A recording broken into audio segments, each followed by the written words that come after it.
Two victims of the post office scandal, Betty Brown, believed to be the oldest victim, and Lee Castleton, who was portrayed by Will Mellor in the ITV drama Mr. Bates vs. the Post Office, appeared on Good Morning Britain today.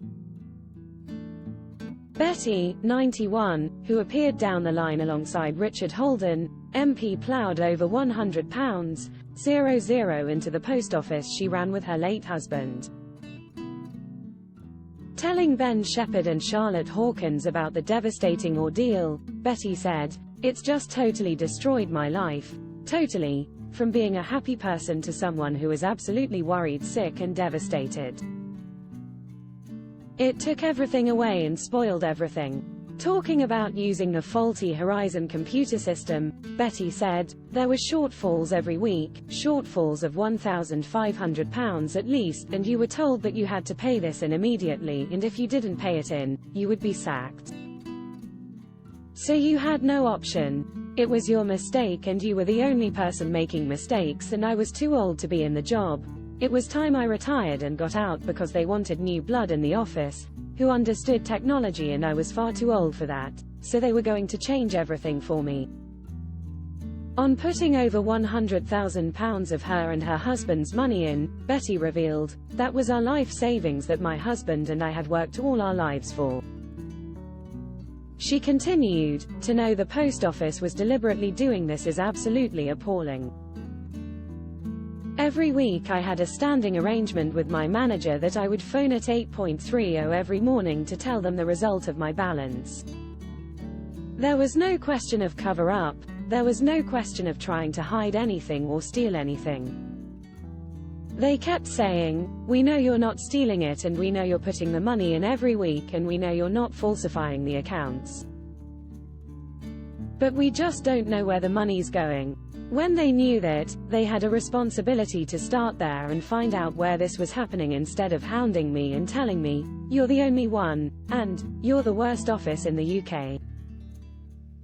There's an office in London, they have a blackboard on the wall and the 10 worst offices in the UK are listed on it, and you're either the second or third one.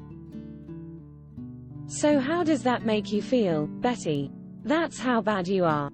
Charlotte asked if any amount of money could make up for the trauma caused, to which Betty replied, "They could keep the money, they could stuff it. I would rather have my husband here, and they have deprived us of our lives."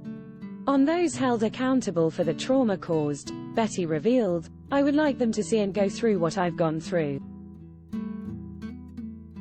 Since the year 2000, it's 23 years, I would like to see them stripped of all the big bonuses they took, all the large salaries they took, all the fancy £2 million homes they've got, and give them to sub-postmasters and do something for it. I don't know what they were trying to do to get all that money, what they've done with it. They've run an organization into the ground. They've done nothing for the post office. They're a disgrace to the country." Lee, who was eventually ordered to pay £347,000, and as a result of the case had to close his shop, said, "The people's lives destroyed in this, the 555 altogether, the stories are absolutely atrocious. People did this to people. This is started by a computer program, but the actual events took place between people to people, and this is the underpinning of all of this. The lack of humanity, the lack of understanding." On each of the 555 accused sub-postmasters being told they were the only ones, Lee told Ben and Charlotte, "It must have been scripted, it must have been a business decision to do that." Follow Mirror Celebs on Snapchat, Instagram, Twitter, Facebook, YouTube and Threads.